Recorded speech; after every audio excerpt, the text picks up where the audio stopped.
Hey, this is Michael Lindsay from Vital MX. Welcome back to another shootout. We have the 2026 450 fleet here. We have 8 of the top 450s in the class that you can go out and buy. Currently, we're gonna spend a couple days testing them, and I will explain why we have these 8 bikes in just a second. But if you've checked out our shootouts before, we usually do this video that's a good 20 minutes, runs you through our results, runs you through what the test rider saw in a nice condensed format. And we also do a much more in-depth article on our website. We're also gonna be releasing a more long-form video and a podcast version of it this year.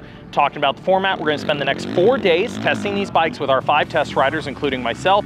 Same kind of group you've seen at Vital before, including our new product editor, Steven Torkarski, who we got from Yamaha, great test guy.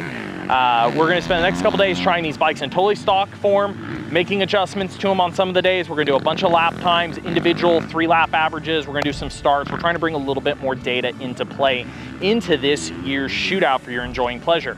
Now, what I will say is, the final result is always chosen based off our riders' scores, which you'll be able to see individually. And we're also gonna bring in some data sheets that are very similar to how OEMs grade their bikes for you guys to see that as well. Now, lastly, so how do we end up with these 8 bikes? Of course, we have the Yamaha, the Honda, and the Kawasaki. We have a Ducati, a Triumph, a Husqvarna, a GasGas, and a KTM. Now, a few of you are instantly gonna name out a few bikes that you think should be here. Let's start with 2 that are extremely obvious on why they aren't. One is a TM450. In the US, they are almost impossible to find. I've actually never seen one in person. I think there's maybe 4 in the whole country. I'm sorry, we're not going through that effort on that one. The other one is the Fantic 450. The motocross 450 for a Fantic is not sold in the US as well, so that bike is not here. The next 2 people are gonna question is, where is the Beta 450 RXX and where's the Suzuki RMZ 450? Beta did do 1 shootout this year and they decided to not support them further. The bike we were supposed to get, we didn't get last week, so no hate comms, totally understand why, but we don't have one from them currently. They didn't want to enter a bike in the shootout, that's totally fine. And then at that point, Suzuki doesn't have a lot of support for these operations anymore. We had one old bike with like 80 hours we could have put in, but it has gone last every single shootout we've done, and we didn't want to waste that time to just repeat the same answer. We're here to focus on 8 bikes that are very competitive right now and that we can answer if you're going out to look for one. Because shootouts are for entertainment value for some people, but why we do them is, hey, if you are looking at going and getting one of these 8 bikes, the winner may not be the bike you want. Listen to all the feedback, listen to all the reviews, and find the motorcycle you want, because the best bike will make you the happiest on track.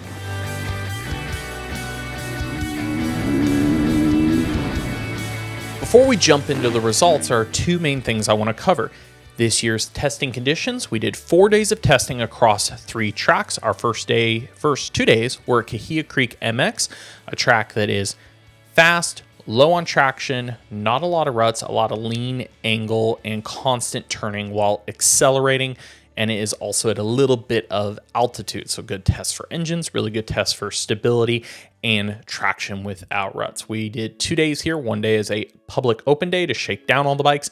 The second day we rented the track, left it unprepped from the day before, minus soaking it with water in the morning, and then proceeded to use it for a lap time. Since across our 5 riders would be the only one on track, we'd be able to get some consistent lap time data and do 3-lap averages with each rider on each bike after their warm-ups. The second track we brought in was Paris MX, the oldest track in Southern California. If you've been there, you know, it has a handful of very tight inside ruts and a lot of peaky jumps in and out of corners. Really good to test the bikes, getting through obstacles right out of corners and landing into corners. Feel that higher load on the bike through these steeper obstacles, and again, deal with some of those rutted conditions. The final day we tested was at Fox Raceway, a track that, of course, has been on the national caliber schedule. It was nice and ripped deep when we ran it. Hard pack up top, some loam down below, and a lot of ruts between the jumps the day we rode it. Had a good amount of moisture in it and is very rough and has great straight line braking, a lot of low and high load between the top of the track being very chattery and hard pack, and the bottom again having fairly good dirt. The days are all tested fairly similar. The first 2 days we conducted with just setting a neutral sag and leaving all clicker positions as they are off the showroom floor for all the riders to test and feel out each bike. The third day we threw a bit of changes at the bike, and the fourth and final day each OEM that participates is allowed to send a technician to advise us on setup ideas for the bikes. But the bikes have to stay in what is available to do off the showroom floor. So that is clickers, fork height, sag, along with any mapping tools that are free to use for the engine or any sort of engine maps that are available on the bike. Every year we get questions. Why do you guys not modify the bikes? Why do you not do suspension? Why do you not do this or do that? Well, very simple. The most clean and pure answer we can give you on these bikes is by testing them as you would buy them off the showroom floor. I see every year that consumers and users of ours will say, well, nobody rides a bike stock. I know plenty of people who do, and plenty of people that modify them. If you want to learn more about what an exhaust or certain suspension does to a bike, that's where you check out product reviews and project bikes. But again, we want to share with you our experience off the showroom floor bikes because that's what you will be going to buy. And again, the winner of the Shootout is not necessarily the best bike for everybody. It does have a great amount of traits, and usually every bike in the podium range does. But again, if you're actually going to go out there and spend your hard-earned money, I implore you to listen to all this. Check out our article, all of our riders' opinions, because I'll write down all their opinions. You can see how everybody rated them.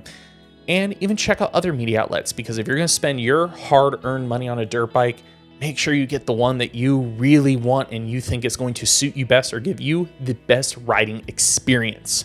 Now, getting into the results, coming in last place in 8th was the Triumph TF450X, finishing 8th place with all 5 of our test riders for a score of 40. This is very unusual when you look at the specs of this bike and realize it is the lightest bike in test. It also produced the highest peak horsepower number on the dyno when we dynoed them all. So with some also really great features like KYB suspension, a lot of other high-end parts looking on the bike, how did the Triumph end up here? And a lot of it comes from discomfort overall in the setup and the motorcycle in general. None of our test riders found a fork setting they're happy with. It was very harsh in the mid-stroke. No matter what you did to adjustment, all you did is move the harshness and the discomfort. This took a lot of confidence away from the riders. Even the riders that set a decent lap time on this bike on lap time day were mind blown because they said it was not a good experience to get to there. Some of that front end discomfort is also matched in the rear for some of our test riders.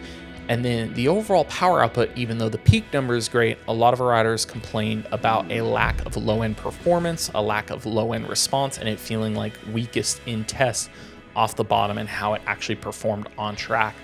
Lastly is a little disappointing is Triumph. This is technically their second 450 after the RC edition that was released not too long ago. And from that bike, they did make a few changes to a softer style engine hanger. They changed the tires from Dunlops to a Pirelli, but still stuck with a 110 rear. Changed the handlebars, a couple other minor things. They didn't improve the fork angle on this bike, and honestly, the softer engine hangers did not help the chassis. Now, what do the riders like about it? A high quality feel of components such as the brakes, the map control switch, the overall rider triangle for being kind of more based towards the Austrian bike, a little more the racy hunched over was still really good for a lot of guys. And the overall chassis has a good blend of stability and decent comfort from the chassis side of things, just not from the suspension. Yes, the mid-range punch on this bike is really good into the bit of the top end, but then the actual over-rev character was also a negative for riders. And what we mean by over-rev character is that feeling when the bike gets into the rev limiter was very harsh and choked up feeling. Again, it's a bike that has a lot of potential, especially when you look at the numbers and the components involved, but it does take a decent amount of setup and a bit more than we were able to accomplish with our out-of-the-box rules. 7th in this year's Shootout is the newcomer, the Ducati Desmo450. This bike took 7th overall with 3 7th place finishes with test riders, a 6th and a 5th place for 32 points overall. Let's start out with some of the positives. The Desmo450 is, of course, acclaimed for its engine, particularly that mid to top performance, how long it feels like it pulls and how strong it pulls. It has amazing mid to top power, over rev character is extremely good. It just feels like it will not stop pulling for a 450. And the inertia of the bike at the higher RPM feels very light and very playful. On top of that, the gear ratio, second gear feels almost endless and third is almost unfindable. Even on the biggest and most open of tracks, you cannot find the end of third gear. So you really don't have to shift this bike much, and you can just rely on using the power to get you around if you're willing to let it eat and scream a bit.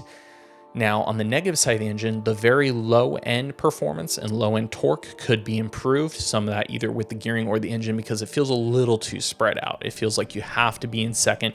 It can't carry third like some of the other 450s, and it just feels a tick weak off the bottom end. The mapping could also be improved. We ran the latest version of their ECU mapping, which is quite a bit updated from the bike I originally rode in Italy. While it is improved, it is still a bit of rich and gurgly feeling off the bottom and isn't the most connected at times.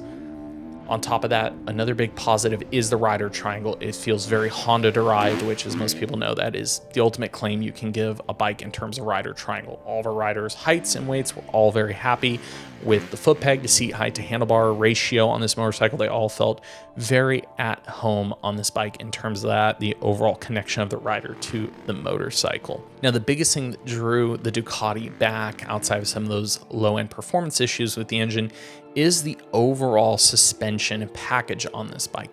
It feels extremely soft front and rear and extremely dead. The bike feels like it rides low, it feels harsh, and that combines with a fairly stiffer feeling chassis that takes a bit of comfort away from the rider and also just makes the bike feel very reactive to the surface and a bit unstable at times. With what feels like a very raked in front end compared to most bikes. We don't have the actual frame measurements, but with 20 mil offset clamps, suspension that feels very low, the front end feels very close to you, and the wheelbase feels a little bit off. So the main changes we did to this bike were pretty aggressive. To give you an example, with the stock fork height is 5 millimeters, we went to what you would call -3 or -4, actually pushing the forks out into the clamps where you could see some of the clamp bore to get that front end farther out there. And we ran extremely low sag because the bike feels like it kicks and it feels like the rear end gets very tall under braking to try to get some balance out of it. We also went very stiff front and rear, basically locking out high speed and low speed compression at the shock at times and locking out fork compression at times, and then speeding up the rebound to overall keep the bike up in the stroke. Once we had some balance in the bike, it was definitely a lot more comfortable and a lot more confidence inspiring to ride, but that suspension setting has been very heavily missed out of the box for the conditions that we experienced across the board. There's a lot of other, of course, high-end components in this bike in terms of brake, clutch, overall just feel of a lot of the things about the bike. And the Desmo, to many riders, while it is unique looking, a lot of us agreed it is a very spectacular bike, especially when graphicked up. It is probably, on one hand, for our riders, the most shocking first-hand experience in the test, but also in the same breath with the big changes we threw at the end, it also made one of the stronger comebacks in terms of riders' overall opinion of the Desmo. It does have some really good features, again, in that engine rider triangle, but it does need quite a bit of work to find balance and comfort, especially in rutted conditions. On a flat, more hard-packed track, not as bad, but when you get into the very rutted conditions, the overall pitching of the base setup makes it a little bit more difficult to get in and out of ruts, and it ends up making the bike feel heavier than it already is to get working in those conditions. Coming in 6th place is the Husqvarna FC 450. This is actually a 2025 model. Husqvarna is not selling 2026 bikes in the US, and the US model is specific, being that it is the 10 millimeter lowered suspension bike. This is unlike the bike that they sell in the worldwide audience. This is the bike that is sold here in the US. This bike finished in its position with 2 5th places, 2 7th places, and a 6th place amongst test riders, which garnished it a total of 30 points. What do we overall think of the Husky? Kind of the same that we've been saying every year. We get the idea of the lowered suspension. It works really well in some conditions, and it doesn't work for us in others. A really good example was our lap time day at Kahia. A lot of really blown out hard pack corners in the back of the track in the day. Without a lot of ruts, that low CG feel produced a lot of traction and a lot of confidence for riders.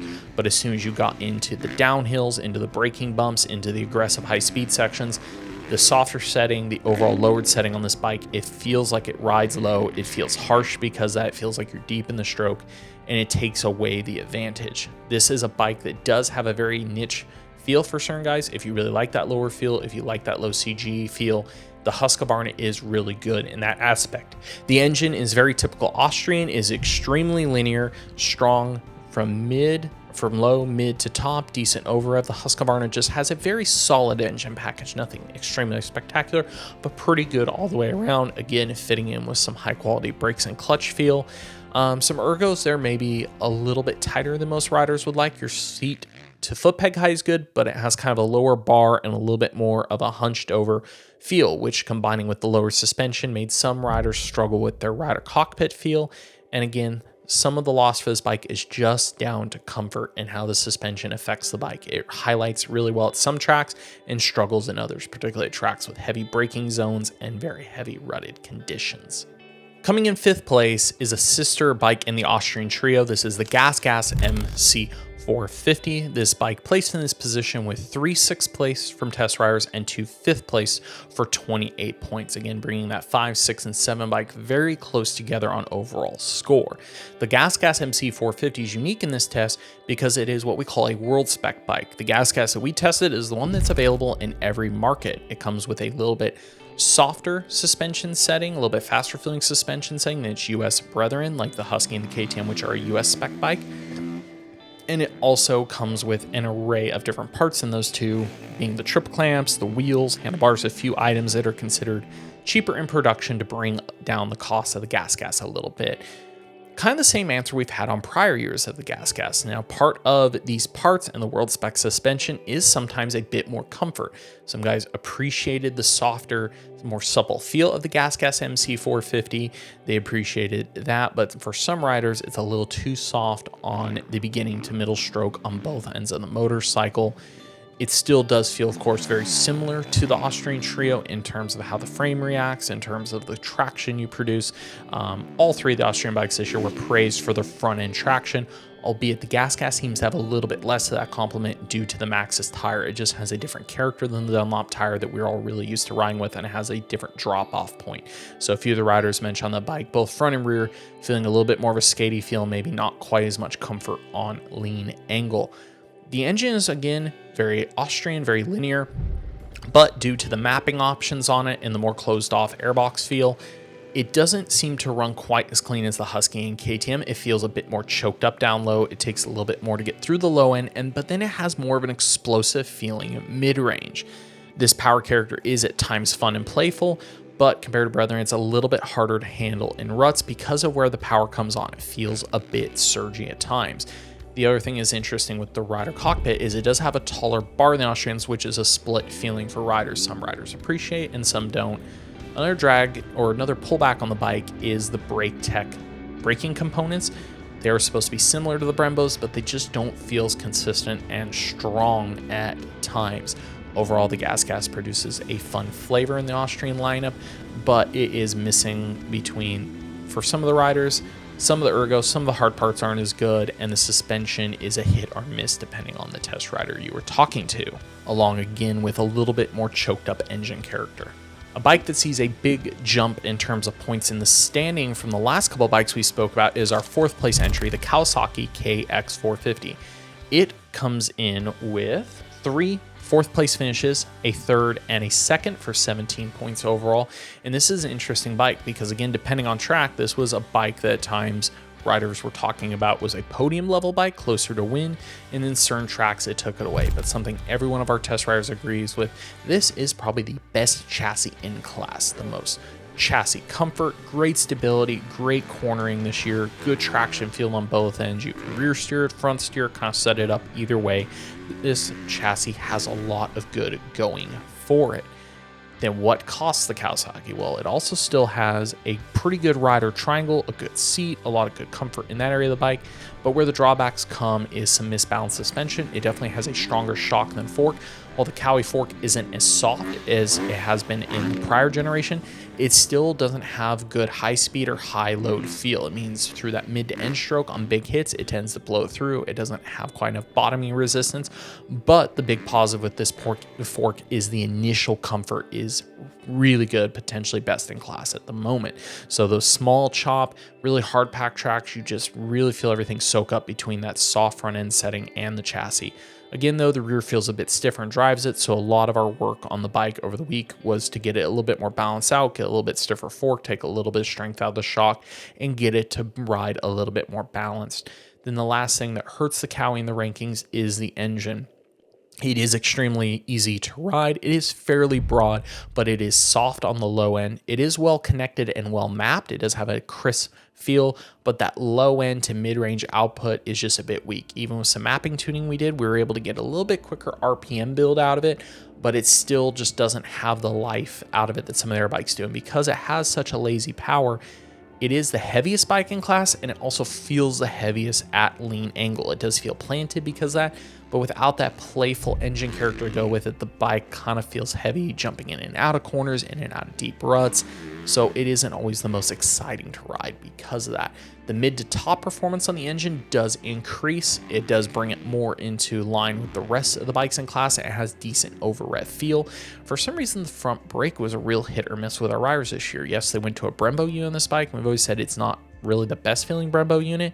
We don't know if it's a change of pad character, but we had 2 riders comment that they thought this was the Temu of Brembo front brakes. It just did not feel anything like the Brembo front brake on any of the other bikes in test, and we have currently 2 of these KX450s, and neither of them really this year seem to have a good front brake. We're not really sure why, but just having the Brembo on the front really isn't maybe the improvement that Kawasaki was looking for compared to their old outgoing Nissan unit. Now we have entered podium territory.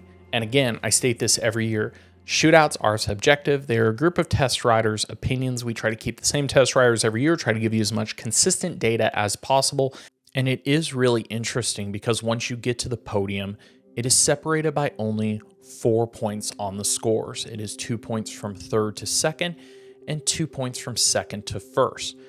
Coming in third overall is the Honda CRF450R, which does so with a win with 1 test rider, a 4th, 2 third places, and a 2nd, giving it an overall score of 13 points. The Honda is still lauded and applauded for its ergos, for its rider triangle, and for its overall playful feel between the chassis and just the overall way the bike works. As many riders said, when you ride it and you picture how Jet Lawrence rides and you try to emulate it, you kind of feel it on this bike. The chassis is also one of the better ones in class overall. It has a fairly good balance of comfort, traction, and overall feel. It's not as comfortable as the Kawi, but it is also still pretty well rounded for most of the riders. Suspension somewhat falls similar to the Kawasaki. It's got a little bit softer front fork. It has a little bit better mid to end stroke holdup than the Kawi fork, but a few test riders still noted that it felt like the rear end is stronger than the front end on the Honda. And one thing with the Honda is it does have a heavy front weight bias, and it always kind of has that front weighted feel. So for some test riders, that was a contention point for the overall handling package. While it does have great front traction, great cornering ability from entry, mid to exit, for some riders, it feels a bit too on the nose, and that can sap some confidence when you feel like you're pushed over the front end of the bike a little bit too much at times. Again, the overall traction and comfort is really good, and the engine is really high touted. It's very interesting that it is the lowest bike we tested on peak horsepower this year, because most riders really applaud the low to mid performance. Yeah, it doesn't make the best high end power, but the way it carries through is really good. It's very connected, it's very playful, it feels strong in the right places, and that gear ratio spread is very solid on this bike. So that makes the engine, again, very good. It makes the bike feel playful in and out of the corners, and just the way you're able to attack it. Again, where some of the drawback comes back with the Honda for riders is just that final setup feeling, whether that chassis balance is what they're looking for, and then a little bit of the misbalance with the suspension. Again, the rear end being a bit stronger in the front, trying to find enough hold up so it doesn't feel like you're too over the front end, you're not pushing the front too hard in places, and having a little bit confidence to push harder. If you get to a really high speed track like we did on 1 or 2, if it's a bit too soft in the front, the bike can still feel a little twitchy like we've seen from some Hondas of the years past. Now this is a big one. Our nearly undefeated champion for quite a few years, the Yamaha YZ450, was taken off the top spot this year. It did finish 2nd overall. It took this with a win, 2 seconds, and 2 thirds. It did not finish off the podium with any test rider. It did score 11 points. Ultimately 2 points behind the bike that won. As per usual, the Yamaha was applauded for how good it is day to day, and that's why it's always done very well in shootouts. It has a lot of what in testing they call track toughness. The bike feels very similar track to track. This bike did have quite a few changes from the outgoing model. It does have a nearly all new frame. The overall geometry core similar, but a very big change to the stiffness character of this bike throughout. and it does have a heavy overhaul in the engine as Yamaha has fought to meet the 109 sound decibel limit. So it has a new airbox, complete new exhaust system, new cams, new mapping, a new area into the head. The head has changed a little bit, a few things of that nature to change that power. So they definitely have lost some of that stout power the Yamaha is known for. It's still an overall strong engine, but maybe one of the first points of contention. While a lot of riders appreciate the smooth nature of it compared to prior Yamahas, it doesn't have the width of power of the prior Yamaha. Second gear feels a lot shorter. They've gone from a 48 to 50 tooth sprocket to try to keep some of that low power feel, but now second feels like it goes by fairly quick compared to the outgoing bike. But then third doesn't have quite enough power in this lower output style engine or overall with the sound limit to maybe carry third as easy. So a few riders felt like they were between gearing and maybe trying to figure out how to best utilize this new Yamaha package. Don't get us wrong, it still has a very good torque feel, very good low to mid response, and very good pull all the way through, but it is definitely down compared to the prior generation. The chassis is considered an upgrade for most test riders. It has a little bit better comfort, especially at the front or like kind of front end neck area of the frame. Hand feels a little bit improved on this frame, and stability feels a bit improved. Now, what ultimately combined with the engine, I think took it off the top spot for some of the test riders this year is the suspension balance. Compared to some of the bikes we've talked about in the test, it actually felt like it was the opposite end, where this bike feels a bit choppered. The fork feels like it has a bit of crust feel initially, it rides a bit high, and the shock ends up feeling overpowered by the fork. With this, we lost a bit of front traction, and we spent some of the test trying to figure out a setup to get that front traction back. Most of that involves bringing the forks up in the clamp a couple millimeters, going softer and slower on the rebound. This makes the fork a little bit more dead and planted, but it also takes away some of the performance from the fork. That low to mid stroke feels a bit softer, a little bit pitchier with that, but that is how we were able to get some of that front traction back. And again, track to track, this could trade off. If we pulled it in too much that way, we could lose a little bit of stability due to the suspension setup. The overall rider triangle, of course, a couple years ago improved on the Yamaha, but the seat is still considered probably the least liked in the test between the overall shape and base feel of it. Very rounded seat, not one of the more high-liked ones. Front brake is okay. The move to the hydro, while we all admit it's a good hydro, a few riders were definitely missing the cable clutch, especially when they were trying to utilize it more to carry third. While again, we think some of the aspects of the new YZ450 are really good, and it's a really good package if you're a YZ fan, in the sake of the way it works in Shootout, some of the base setup of this bike just missed this year, and we weren't able to quite check all the boxes every day, so it just narrowly missed out on defending its crown. This means the winner of this year's Shootout was the KTM 450 SXF. It took 3 victories, a fourth and a second.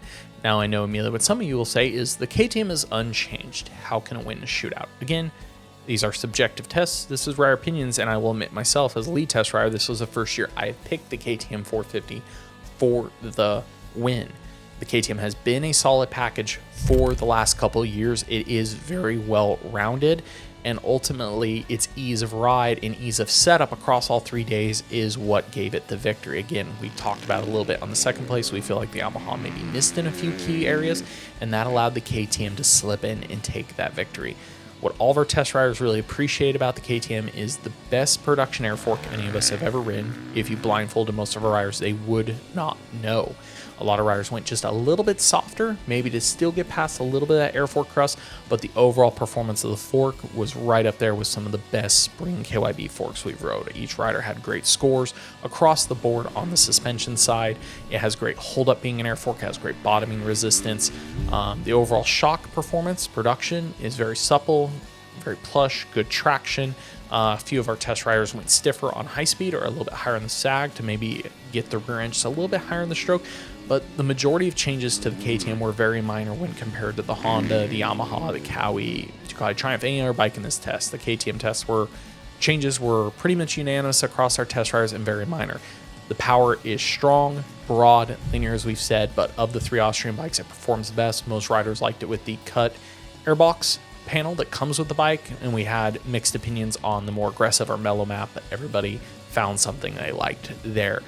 That good, easy to use but strong power worked well in all conditions. The bike had great traction. Again, that is a huge key point of why this bike did well. Everybody really felt like the front end traction performed very well on this bike. and was very confidence inspiring in all situations. The chassis is a fairly good blend of comfort and stability and traction. Yes, it's not as comfortable as the Kawasaki, maybe it's not as stable as that bike, but it is more stable than the Honda. It is on equal terms, it's maybe a little bit better comfort than the Yamaha right now. Just overall, a good bike. Probably the two negatives that were ever handed to the KTM are the ergos are a little still cramped on the front, a little bit more of a horse jockey race position. Some of the riders like it, some don't. And the other one is, while we tout the engine strength, it is not the most exciting overall power to use. It has good output, but it doesn't have a really big peak anywhere. For some riders that want more of that exciting power, the KTM doesn't quite check the box. But again, when you look at the scores, it did take 3 victories this year, but it did finish off the podium with 1. It did score 9 points with that. And again, our top 3 bikes were so close. If you would like to learn more about how we came to our conclusions, I always say there's an article in the link below. It has every test rider's thoughts on each bike broken down. We also did a new scoring sheet this year, and you can actually see how we scored the bikes based off around 70 questions on a scale of 1 to 10. Low power, mid power, high power, over rev, front fork, initial stroke, mid stroke, end stroke, bottom resistance, rear shock in the same aspect, bike balance, all those things every single test rider to fill out. And it is really interesting because for some of our riders, their scores, blindly writing down just their opinion on each character of the bike, perfectly match their opinion, while some are a tiny bit different than their actual finishing score that they picked based off the parameters we gave them for the end choice. Again, shootouts are a bit subjective. There is no end-all be-all winner. There is no perfect shootout. Dirt bikes is an ever-changing situation, ever-changing tracks. So please, if you really want to go out there again and get a dirt bike, check out everything you can.